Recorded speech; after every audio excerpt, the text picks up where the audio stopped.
వందనాలు. Praise lord. బాగున్నారు కదా?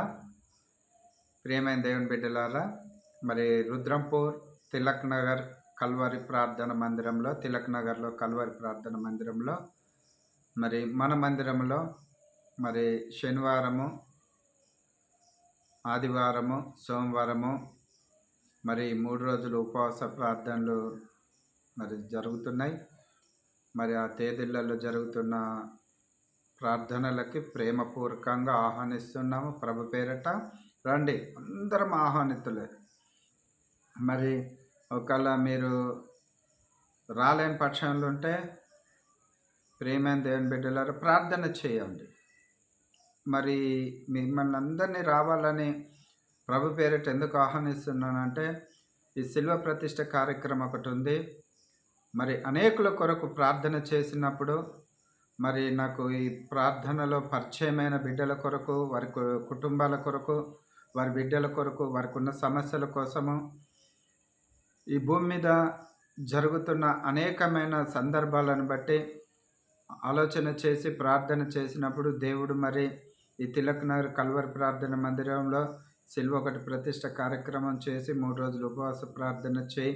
మరి ఎంతమంది అయితే మరి వస్తారో ఆ రోజు మరి వారందరూ ఆ యొక్క దాంట్లో పాల్పంచుకోవచ్చు. ఆ యొక్క కార్యక్రమంలో మరి మీరు కూడా పాలిభాగస్తులే కాబట్టి ప్రేమతో ఆహ్వానిస్తున్నాము. రండి. మరి ప్రియమైన దేవుని బిడ్డలారా, ఆ ప్రార్థనలో మనమందరం కలిసి కూడుకొని దేవునికి మహిమకరంగా, మనకు ఆశీర్వాదకరంగా ఉండాలి. మరి దైవజనులు గొప్ప గొప్ప వారు వస్తున్నారు. మరి దగ్గర ఒక 25 మంది 30 మంది సేవకులు ఉంటున్నారు, దైవజనులు. మరి అందరి మధ్యలో మనము దేవుని మహిమపరచుట మరి గొప్ప ధన్యత కదా. మరి ఇటువంటి ధన్యతని, ఇటువంటి అవకాశాన్ని మనం ఎందుకు వినియోగించుకోకూడదు? ఎందుకు మనం కూడా అక్కడ పాలు పంచుకోకూడదు? ఎందుకు మనం రాకూడదు? మన పనులు అంటారా ఎప్పుడు ఉండేటే, మన అవసరతలు అంటారా ఎప్పుడు ఉండేటే, మన బలహీనతలు అంటారా ఎప్పుడు ఉండేదే. ప్రియమైన దేవుని బిడ్డలారు, ఒక్కసారి గమనించండి. ఒక బంధువు ఇంటికి వెళ్ళాలంటే వెళ్ళిపోతాం కదా. మరి ఇక్కడికి కూడా ఒక బంధువుగా, ఒక ఆత్మీయుడిగా, ఒక సేవకుడిగా మిమ్మల్ని ప్రేమతో ఆహ్వానిస్తున్నారు. రండి, మనమందరం కలిసి ప్రార్థన చేద్దాం.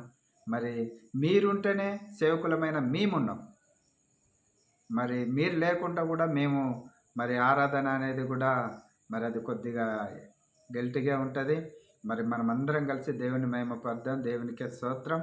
మరి రండి, ప్రేమతో ఆహ్వానిస్తున్నాము. ప్రార్థన చేయండి. మరి 3 రోజుల కార్యక్రమానికి చాలా అవసరతలు ఉన్నాయి.